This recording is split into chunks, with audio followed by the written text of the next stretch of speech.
dari Komplek Balai Budaya Minomartani Ngaglik Lempu. Inilah Radio BBM, Jaringan Radio Komunitas Yogyakarta. Radio Komunitas Balai Budaya Minomartani. Radio Budaya, Radio Warga, Radio Kita Bersama. Community Radio BBM FM, Creation for Nation.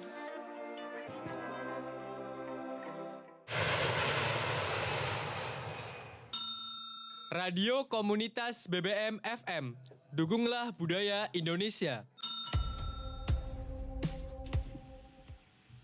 Selamat sore warga budaya. Selamat sore. Selamat sore. Apa kabar? Nama saya Melike and I am your host for today's broadcast on language and culture, the chicken and the egg. To those of you who listened last Wednesday, you might realize that this is the same title, and that is correct. Last Wednesday, we had Jan in the studio to discuss Dutch sayings. And then we thought, well, let's repeat the success and discuss some Bahasa Indonesia sayings. And in the studio with me today, I have Dita and Yohan. Hi. Thank you for joining. How are you? Pretty fine. Good to hear. Good to hear. Before diving into some really, really interesting sayings, I want to just give a brief introduction, as I might still, to some of our listeners, be a new voice. So, a short introduction. I am an intern at Vocational College, Sekolah Vokasi at UGM for the next 8 weeks. That means I've already been here for 2 weeks. Wow. Yeah, indeed. It goes way too fast. This program obviously is about culture and language. So just a brief one about my cultural background. So I am born and raised in Denmark, and my parents are from Turkey. My grandparents migrated to Denmark in the 70s. And I have now lived in the Netherlands for 5 years, and now in 2 weeks in Yogyakarta. So that's a bit about me. Let's just dive right into it. Yes. What do you say? Are you ready? I think so. Yeah, I'm super excited for this. I think I'm gonna learn a lot, and I'm gonna, among those things, learn how to pronounce some difficult sayings. Okay. And I'm gonna learn some really interesting cultural explanations. Here comes the first one, and my apologies up front for any mispronunciations. Kepala bisa panas, tapi hati harus dingin. Yes. And the English translation, as far as I understand, is the head can be heated, but the heart should be cool. Yes. Can you give a bit of explanation and some context to that, Dita? Also, here's the context. So, if there's two people or some people with some people and they are just get angry with some things, so we say it like kepala boleh panas. It mean like our head can be angry, or we Our can mind be can explode. yes, our head can be explode. But yes, our heart need to be cold. So although in these discussions we are getting angry, but we should remember that we should be nice. Don't to explode it. So it's like the bombs. So don't make the bombs explode. Because it will ruin everything. It will ruin the discussion. So we need to calm down. Yeah. Yes. Okay. Interesting. And Yohan, do you have something to add on that? Maybe I think that the quote unquote the bomb is our mind and our heart when put together, and when your mind trying to say like, what's wrong with these people? Like, what's wrong with them? Yada yada yada. But your heart still should stay. Oh, we need to calm down. Yeah. We need to finish this an agreement. This or disagreement. Yes. This heated argument with like a cold heart, not a cold heart, but more calm heart. Yeah. So the bomb, quote unquote, the bomb doesn't explode.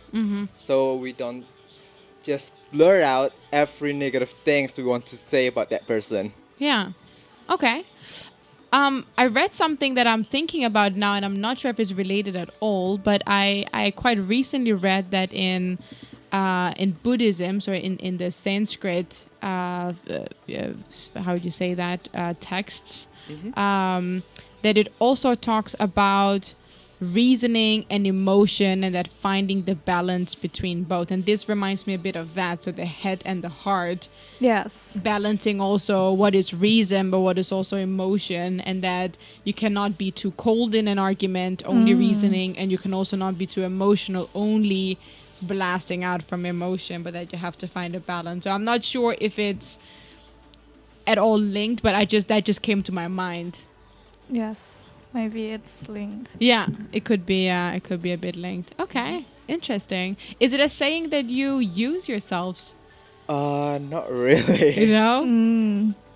Yes, not really. So, we often use that kinds. I forgot what. I think we use, but not really much. Maybe we use it to remind ourselves. Yes. In a heated argument, like, kepala boleh panas, hati tetap dingin. Kepala boleh panas, hati tetap dingin. Okay. So we tell ourselves that, so we don't just explode. To calm down. Yeah. Yes. I think it's something I should be saying to myself. Yes. Because I have a very sort of stereotypical Southern temper once I go about it. So I think maybe even Jan, my husband, would say this to me. Yes. I think he would really enjoy this one. Okay, thanks a lot for the explanation. Are we ready for another one? Okay, what's another one? So the next one is mulutmu adalah hari maumu. Did I pronounce that correctly? And as far as I understand, it means your mouth is your tiger. Yeah. Interesting. What does that mean? So maybe in the olden days, people will talk with their mouth, but so when they say something negative or something unappealing to someone, maybe in a business setting or it's just in a casual meeting, when they say something that is not quite, how do you say it? Not quite, cannot be enjoyed by everyone in that settings. Okay. Usually people will say, when they already got the consequences, people will say, mulutmu harimaumu. So it's like, your own words has its own consequences. Oh yes. But okay. now in the modern world, maybe Dita will say it. Oh, Dita has something to say. I didn't see that there is something very interesting. We changed the Peribahasa. We changed it to jarimu harimaumu, because jarimu is like your fingers.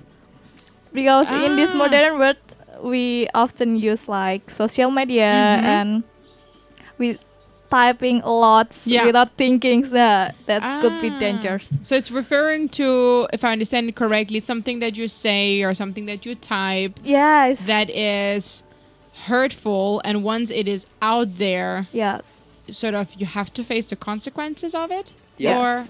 And is it intentional hurting, or could it also be unintentional, so that I've accidentally hurt someone? Would you also use it?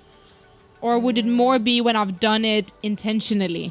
I think it's more about when you got the consequences, when the consequences already hit your face. So, mulutmu harimaumu. Yes, but we often use it like before you talk. It's like, please thinking before you talk. Something like that. It's if you said it before the someone type. So it's just a bit of a reminder of be kind, actually. Be mindful with your words. Because they hurt and you might face the consequence. Oh, I like that.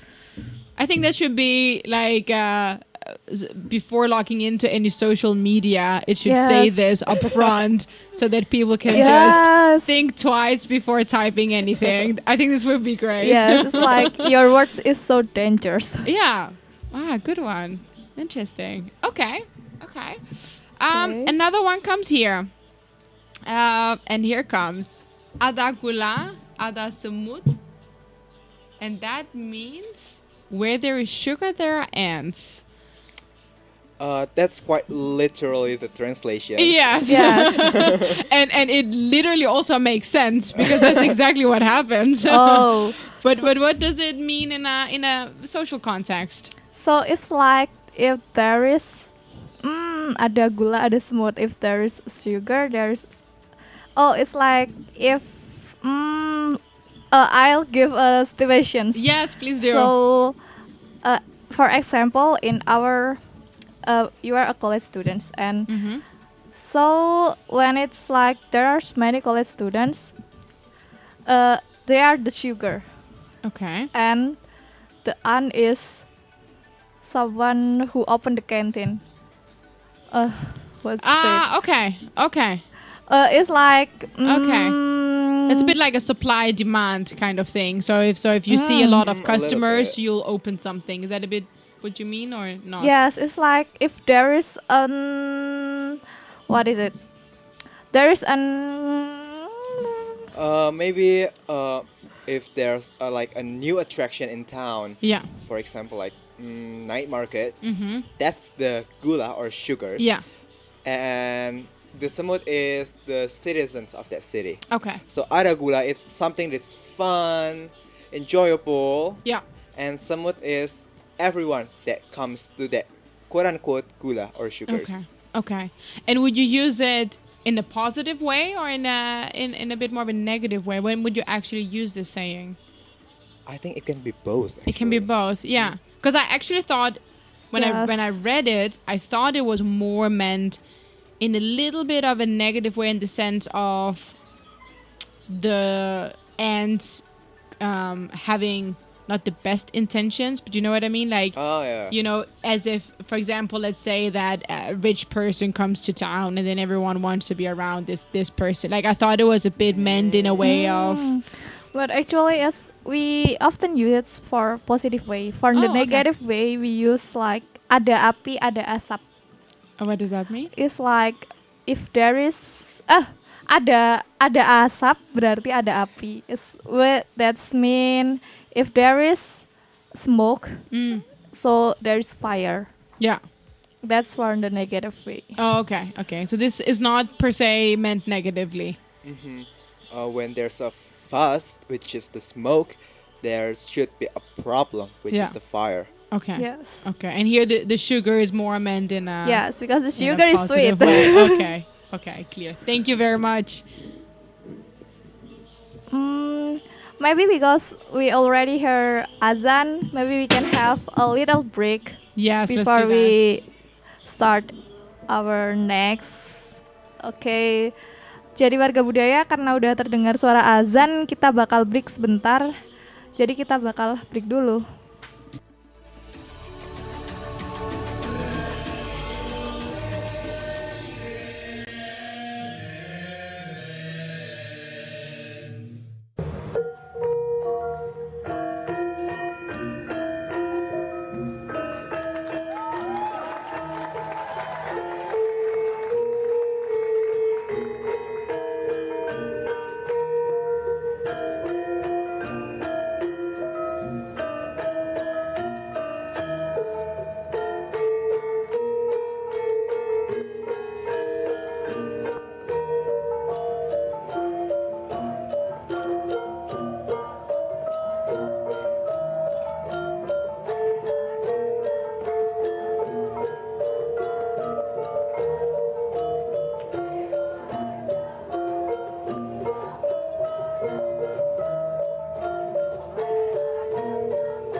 dari Komplek Balai Budaya Minomartani Ngaglik Lengkong. Inilah Radio BBM, jaringan radio komunitas Yogyakarta. Community Radio BBM FM, Creation for Nation.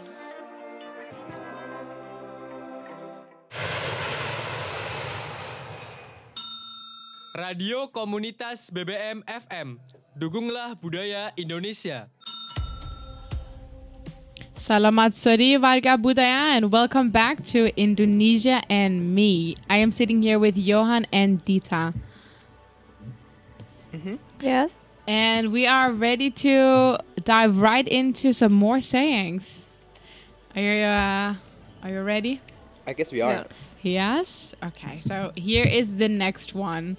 It is called, or it goes like this. Surga ada di telapak kaki ibu. And the English translation, as far as Google could, is heaven is the bottom of mother's foot. How does that resonate with you? So actually, it's come up with Muslim tradition. It's more about Muslims. So it is something. It's not Indonesian sayings. It's Indonesian sayings because in Indonesian there are a lot of Muslims here, and it's I searched it before, so it's come up from what Rasulullah SAW said about it. So actually, it's come up with that, and we used to say it. Okay. So it just means that we should be more berbakti, menghargai kepada ibu. So you harus. We should be more obedient to our mother. Okay. So we should listen to her more. We should be obedient to her. We should not talk back to her and something like that. Okay. Because Interesting. in Muslim, there's thing like when mother is so important for us. It's like the top. So even his family is important and mother is the top of the top. How to say it? Yes. Is the mother then the head of the family? Because I know I'm also a Muslim and my mom is definitely the head of the family, but I'm not sure I linked those two things together. Oh. So the head of family is still the father. Okay. So in Muslim it's like an imam. So the head of family is still the father, but when it's come to we should give more attentions to our mothers. Okay. So maybe it's different roles. So maybe the head of the house means a different thing in terms of, for example, providing maybe and working, and then respect to your mother relates more to her maybe being the one who raises the children. Is that maybe a bit how it's understood? Yeah? Yes. Okay. And you say that this is something that derives from Islam, as I understand from you, and then somehow translated into Bahasa. Yes. Okay. So it's like here is so famous. Surga di bawah telapak kaki ibu is so. Okay. We often use that. Yeah. And is it something that your mom would say to you as well? Yep. Like, would she say it about herself? Yes. It's usually the moms in Indonesia usually will say it when their kids are being rebellious. Yeah. So yes. 8.000. I can imagine. It's a good one to have. Oh, so there's thing too. So it's I don't know. It's not. It's funny. So if you see some of Turk when you go to whatever in the road and into like what is it? In the back. Yeah, in the back of Turk, there's some of words like dengan restu ibu. So there is no dengan restu bapak. Ibu is mother. Yeah. And restu is like blessing or with the praise of mothers. There is no like with the praise of fathers. No, and why not? I am curious. Why do you think that is? I don't know why, but maybe it's come up from those sayings. Yeah. Surga di bawah telapak kaki ibu. So mothers is like the blessings from mothers is more for us. Something like that. So there's thing everywhere. Sometimes we see like I need restu ibu. So restu ibu is more important than restu bapak. Okay. It's like mother, maybe if we already got the desire from our mothers, it will be easy to get from our fathers. Yeah. Okay. It reminds me of something a bit funny. So when I got married 5 years ago, Yes. my dad walked me up the aisle. And my mom was very disappointed about this. And my mom has been mentioning it several times a year for 5 years. 'Cause she's like, I carried you for 9 months. I gave birth to you. I have raised you more than your dad. Blah, blah, blah. All these things. And she was like, and then your dad walks you up the aisle. Which reminds me a bit of this, maybe, you know, the sort of the sacrifices of a mother. She definitely wanted to be the one who got to give me away, and she was very very disappointed. Also in Turkish culture, and maybe this is from Islam, so maybe you recognize it, I'm not sure, but before getting married you ask the father for the woman's hand. So we did that, or my husband he did that. Yes. And then my mom also, being a very loud woman, she had a few comments about that. She was like, why all of a sudden can he give you away? Why can I not? You know, so it's interesting that now they're saying about moms, you know, and then for some things we still give the father some of the credit, but my mom definitely wanted it. Yes.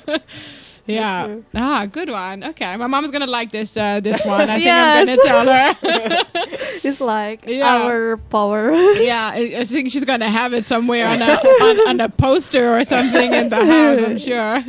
Okay, are we ready for the next one? Okay, the next one. The next one is kacang lupa kulitnya. Do I pronounce that correctly? Correct. Kulitnya.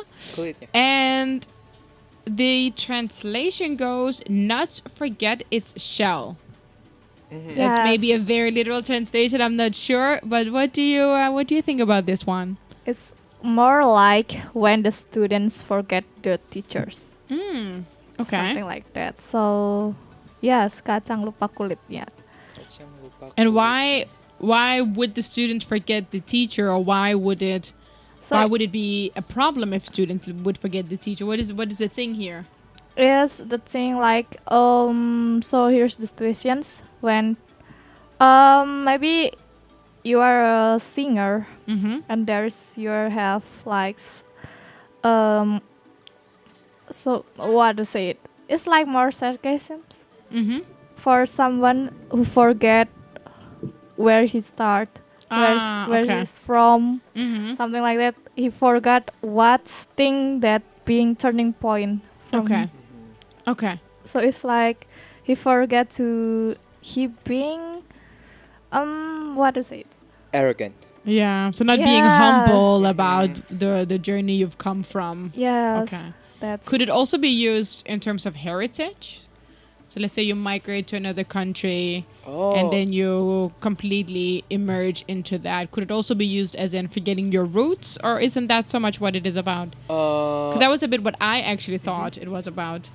I think it's more, it can use in that context when, for example, when, let's just say when there's a person who migrated or who live abroad and they become so successful and they don't associate their self with their roots, if I can say, and they don't recognize that and they don't like to be associated with that, I think you can call that person kacang lupa kulitnya. Yeah. Okay. So it is to some extent about leveling up and then forgetting where you came from. So if there is no leveling up, it doesn't make sense. They're saying it has to be you were sort of becoming more successful and then neglecting the people that help you get to that success. Yes, exactly. Yes. Oh, okay.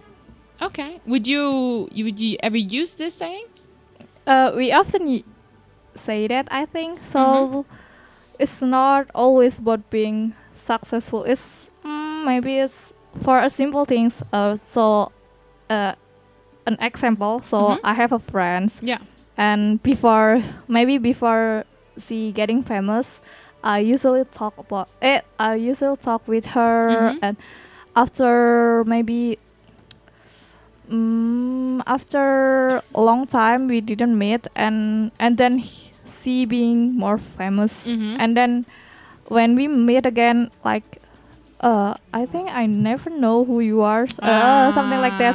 Okay. It's like someone forgetting, being a bit better somehow, or yes. okay.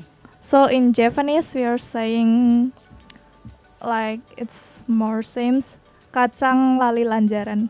Okay. Lali is lupa, lupa is forget. But so if in Indonesians it's kulit, what is kulit? The shells. Yeah, kulit is the cells, and in Japanese we say lanjaran. Lanjaran is like tanaman rambat tuh. What's lanjaran? Tanaman rambat, rambatannya itu. Oh, I think it's the stems. Okay. Yeah, so it's like A bit maybe forgetting your roots. Yeah. If you're talking about a tree or something. Yes, Yeah. something Okay. like that. Okay. So it's And is there a nuance difference? So obviously the words, they Yes. sound different. They are different. But is there also a difference in meaning, or is there a nuance difference in what that means in Japanese? it's have the same meanings Okay. with kacang lupa kulitnya, but I think you can understand more with the Japanese sayings, Yeah. like kacang lali lanjaran, because lanjaran is like The roots. so Yeah. we understand more, but Yeah. we didn't often use that. No. It's interesting because if I think about it, I would also say that if I'm not forgetting its shell, in my mind, that seems almost more okay because you don't need the Yes. shell anymore. So it's Yes. like maybe sometimes you need to forget the shell to move on. That's a bit what I sometimes yes. think as well. And then not forgetting your roots, that to me seems more strong Yeah. because because roots help you grow, but Yeah. keeping in your shell doesn't help Yes. you grow. So for me, that was a bit what I thought when you just mentioned the Japanese version with the tree. That is actually, to me, maybe resonate a bit more with me because the Yes. roots help you grow. Even if you're on top of the tree, you need the roots. You cannot forget. Yeah, So that's actually the very actual interesting. meaning. Yeah. Okay, good one. The next one is a bit long, so I really appreciate patience and understanding with this Yes. one. It is jadilah seperti padi, semakin berisi, semakin berunduk. Merunduk. Merunduk. Sorry, Yes. merunduk. I don't know why I want to say the other thing, but it's merunduk. Yes, and the translation is, as far as I understand, be like a rice plant. The heavier it contains, the more it bows. What is that about? So in Indonesia we have a lot of terms for rice. For example, uncooked rice is called beras, Okay. and the rice that's still on its plant it's Yes. called padi, Oh. and rice Interesting. that already been cooked It's is called nasi. Mm. And rice that being like already cooked but like overcooked, so it's become like a Sticky or no, it's- smooth. like a porridge almost, like it becomes. No. I think Dita's trying to say like when the rice is overcooked, it becomes like this crispy, not crispy. This no No. Bubur. Smushy? porridge. Porridge. Oh yes. Yeah. What did you call it? Bubur. Bubur. Yeah, I've had bubur. Yeah. It's a dish, right? As Yeah, well, yeah. because of the okay, the porridge. Yeah. Yes. Okay. So here padi, like what Yohan said, is like rice that's still in. It's bland. Yes. Yeah, in the field, right? Yeah. So when the plants have like a big rice, Mm-hmm. it's like they will lower down. Yeah, they will bow. Yeah. Yeah. Yeah. That's Yeah. it. Yeah. We will sort of bow because I guess the rice sack become more heavier and Yeah. heavier and heavier. So they will quote unquote bow. Yeah. Yeah. So the saying is actually when you become more successful or powerful or smarter, you still need to be humble Yeah. and respect others. Yes. Yeah. Even more respect others. So Yeah. And I've noticed a bit in looking for these sayings and exploring a bit also other sayings that humbleness comes back. Humbleness keeps on coming back. So I'm really curious to hear to you what this humbleness means. Why is it more important? So the heavier the rice plant gets, the more it needs to bow. Why, with the smarter you get, with the more success you get, why would it be more important to be even more humble? Because I guess when someone's powerful, it's like just like human nature to be like quote unquote arrogant. But I know not a lot of people do that, but some people can be arrogant when they are more successful or more powerful or more smarter. So we need to keep humble or even be more humble so we don't be kacang lupa kulitnya. yes. Yeah. Actually, it's like the continuous of kacang lupa kulitnya. So, Yeah. so yeah, like what Yohan said, we cannot be kacang lupa kulitnya. So we should be more humble Yeah. with people, because we can be like this, or we can be more successful. Of course, it's because others. And yeah, and when we are being more successful, of course there's many people who feel like jealous or Yeah. like have like negative thing about us, or is he being more arrogant? So to say like to make everyone knows that we are still the same, we are still, so we should be more humble. Yeah. I think that's Okay. And humbleness is also very much part of the culture. Yes. How I've also experienced it in these past 2 weeks. It is important to be humble, and for me, it's an interesting observation because it's not that humbleness is a new phenomenon to me, but I've also been in cultures and in environment where that was less appreciated, where being a bit I wouldn't say arrogant, but where being able to sort of pump yourself up is also important. So it's also interesting to yes. hear, because for you, I'm assuming this is an obvious thing, and even having to explain it can seem a bit, not necessary. Why am I explaining why I need to be humble? It's just obvious. This is what you need to be. But for me, it is something that I am observing that is very much important. I think it's because in Indonesian culture, we are taught to be like polite, like really polite, Yes. especially to the elders. Yeah. Like we say, I'm sorry a Yeah. lot. Yeah. When we want to ask something to our teacher or our lecturer, we usually say, maaf Pak, Bu, I'm Yeah. sorry sir, I'm sorry Yeah. madam. So we open the sentence with I'm sorry. Yeah. Yes. And Yeah. usually close the sentence with I'm sorry for bothering you. Yeah. So we are taught to be like really polite to other people. Yeah, interesting. It also reminds me a bit of something we say in Turkish, which is kusura bakma, and it means something like overlook any mistakes I might have made. Please overlook some mistakes I might have. And I noticed in my first week you also explained to me that was important in the radio, for example, production, to sort of apologize for any possible mistakes you might have made along the way. And I remember as a kid, I didn't understand why my mom, she could have been in the kitchen the whole day cooking for guests.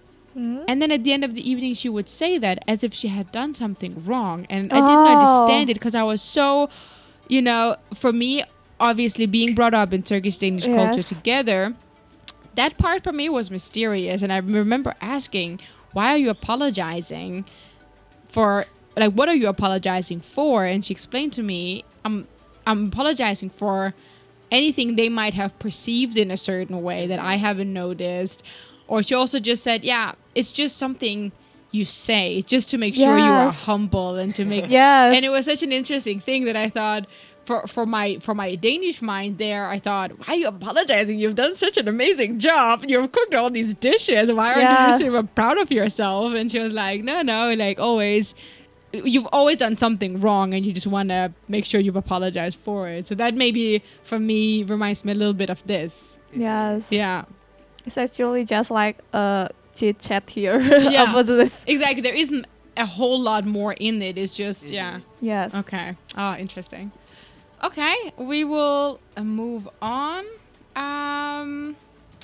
to the next one, which sounds semakin tinggi pohon, anginnya bertiup semakin kencang. Yes. Was that to understand? And the translation is, the higher a tree, the wind blows harder. Yes. And in the beginning, when I read this one, I thought, maybe this is a bit similar to the rice situation. But then when I started interpreting and reading a bit more about it, and that's also why I'm very curious to hear your thoughts on it, it seemed like it was actually about something quite different. So I'm curious to hear how you would usually use this one. It's totally different Yeah. from the rice. In this saying, it's basically mean that when you are when you're leveling up, or when you become like this powerful person, or this smart person, or this successful person, the wind, which are the problems, just hitting you harder and harder and more often. And I think that's like a reminder when we're maybe like down or something. Yes. Just remind ourselves that, the higher the tree, the harder the wind will blows. Okay. Yes. It's like remember. So sometimes we look to others who are more successful than us. Like why is doesn't fair she or he lives a better life than me? But we should know that he or she already solved a lot of problems and already and of course he or she have a bigger problems. Yeah. I think it's a very beautiful reminder, actually, to not think that, this person that is seemingly above me in one way or another, their life must be perfect. You know, to not have that. And as you're explaining it now, what I'm thinking is a bit the social media era where so often we look at other people and we think, that is exact. Like, if I could have your life, I wouldn't miss anything. And then maybe you could use this saying to say, well, the more the success or the more wealth or power, the bigger the problem. So they come along. Yeah, it's like as an example, like if there is an artist, if he or she doesn't really famous, like no one cares about what she or he did. But if he or she being more famous, like every little act or every little things that she or he did, it will be like a big problems.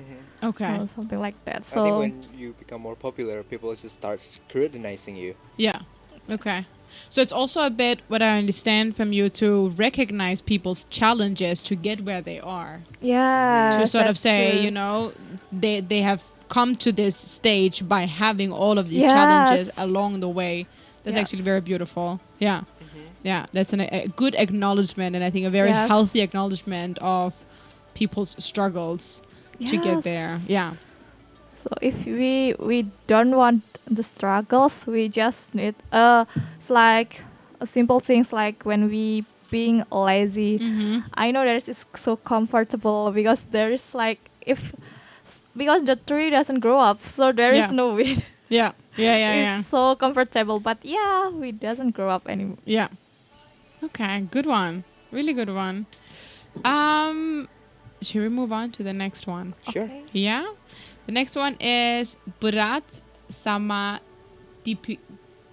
dipikul. Yes. Ringan sama dijinjing. Yep, Yes. correct. Which means birds of feather flock together. Ah. And that is maybe a very literal translation, or maybe a translation that doesn't make so much sense. So feel free to just explain what this saying means to you. Yes.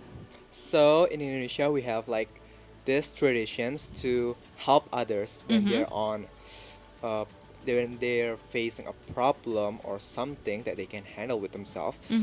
So we say that sayings, berat sama dipikul, ringan sama dijinjing, which means if that person brought or bring like a heavy Heavy. What is that? heavy quote unquote problems, we need to support that person and help them to bring that problems, or maybe this in this sense bring is kind of like solve that problem. Yeah. We need to solve that problem together. And ringan sama dijinjing. Even if like the problem is so small, we also need to Work together for it. Yeah. Yes. Okay. And what it makes me think of a bit is with my, obviously I've only been here 2 weeks, but what I've seen in 2 weeks is that there is a strong sense of community. Would you maybe link that as well to this saying? Does that go a bit hand in hand, or how do you view that? Of course, I think in Indonesia you will automatically identify yourself with the community you grew up in or you are close with. So you have this sense of, oh, I need to help them, or I need to solve their problems, or at least I need to support them, so that they don't feel like they're being alone, so they don't feel like they are left out. And I think so. And in Indonesia we have not a saying but a terms that's called gotong royong. It's like a mutual help. Mutual help. Yes. Okay. For example, when someone's building a house, Yes. Dita is agreeing. Yes, because in my village it's happened a lot. Okay. The people around that building that about to be built will help the person building that house. In the modern times is maybe not as much as in the olden days, but I think they still use that. They still do gotong royong even for 1 days or just in the weekends. So that the person that built the house feel welcomed in the community. Gotong royong. Yes. Is that how it's pronounced? Yes. Okay. And you said something very, very interesting, that it might have been stronger back in the days. And even though you still see it now, maybe it is a bit less. I'm very curious to hear, what is your view on why that is? Maybe people now are More individual. more you do you, I do me. Yes. So it's your problem, not mine. So I don't care. But there's the older generations, I guess, still use that, and people are now just hiring like a constructor to build their house, and the people that in this case building the house are feel that they're not capable enough, I guess, to build that house. Back in the days, the person who built that house usually are just the people around that house that was about to be built. So people will come and surround that house with any kind of help. For example, like food or material even. Oh, yes. Or just being there to support them. So it still happen in my village. Okay. Maybe because there are a lot of farmer right there, and so when someone it's like a harvest panen. They're harvesting their rice fields. Yes. We still do like the gotong royong. because when there is a farmer who do a harvest, and then other farmers will help it, and then it will be like mutual help. And usually the males, yang cowok tuh apa? Oh, maybe the The boys. Yeah. The young men. The young men, the strong one. Yeah, and like the men's will harvest, and the women's all together will cook the foods. So it's like, and after that, after we have finished the harvest, we will like eat together. Yeah. And it sounds beautiful. Yeah, that's so beautiful for me. Yeah, it sounds really beautiful. I'm really curious why, because I think this trend of sort of becoming more individualistic. Yes. It's a trend I think that is quite commonly seen in cities. And that's also a bit what I hear from you. Well, maybe in the villages it stays a little bit more, community oriented. In the cities, maybe a bit less. Have you thought about why that is? Well, in my village, like every twice a month, I guess, people like any gender will just come in the streets to or in the surroundings area to clean the area. Okay. Maybe to trim the grass or to water the streets. Yeah. It's like a common practice in the villages. And people will usually, like Dita said, eat together after that. Yeah. And why it's more stronger in the villages? Because I think in the villages, people still know each other quite good. Yeah. So they will have like an event for like not once a month, like maybe twice a week. Okay. For example, like there's a community that that meet up every once a month. Okay. But that community isn't the one and only community in that area. So there's like how do you say it? The remaja masjid. It's like Dita, maybe you can explain. I cannot explain that actually. It's like the younger generation who manage the mosque, and they will have like their own groups. And So they're like sub communities within the community. Is Yes. that a bit? And they do like this routine meetup for like once a month or twice a month to just gather. Okay. And I think I don't see that in the cities because obviously 9 to 5 routine. People just go to their home because they're so tired. Yeah. And the traffic, oh my god. Yes. The Jogja's traffic. So people who come to the city. So basically, many people who come to the cities for works, for studying, and so they already busy with their own activity. Yeah. That's why in the city we cannot find many activities together because everyone just being so busy with their own self and their own activities. I think that's the reason. Yeah, that could explain, and maybe also what I'm thinking as you're giving your perspectives is maybe a sense of ownership in a smaller community.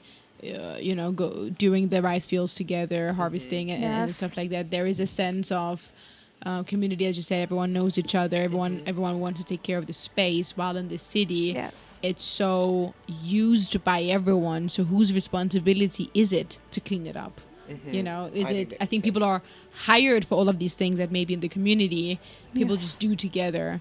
So that could be it. But okay, very, very interesting. Thank you so much for giving your perspectives on this. I think it taught me a whole lot, and I'll definitely spend some time processing, internalizing these sayings and giving them some meaning in my own context and environment. So thank you a lot for this explanation and discussion. And with that, we've also come quite to an end. Thank you everyone for listening. And just a little reminder that I'll have the Indonesia and Me. I'll be hosting Indonesia and Me for the next 8 weeks. So please do enjoy for the next 8 weeks. I'm very much looking forward to to have some fruitful discussions here in the studio. Any last words from you two, Warga Budaya? I think that's all. Terima kasih kepada seluruh warga budaya yang udah setia dengerin kita ngobrolin soal banyak hal tadi, dan tentunya mohon maaf bila ada salah-salah kata atau mungkin salah-salah ini penjelasan dari aku dan Yohan. Ya, gitu. betul sekali. Dan terima kasih kepada kru-kru di balik mic ya ini. Ya. Zia, Pak Kun, terima kasih sekali. Dan sampai jumpa di siaran selanjutnya. Maybe Melike, you want to formally close it? Also by saying sampai jumpa di siaran berikutnya. Bye-bye. Bye-bye. Bye-bye.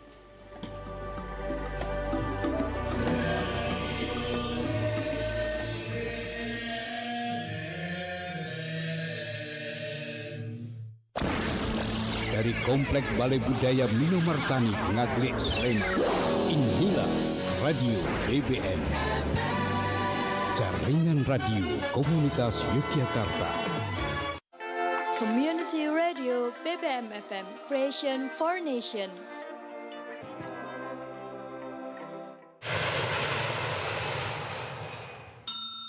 Radio Komunitas BBM FM. Dukunglah budaya Indonesia. Terima kasih. Anda sedang mendengarkan Radio Komunitas BBM FM 107,7 MHz. Dipancarkan dari kawasan Balai Budaya Minomartani, Radio Komunitas BBM FM. Selamat jumpa warga budaya. You are listening to BBM FM Community Radio, Yogyakarta, Indonesia.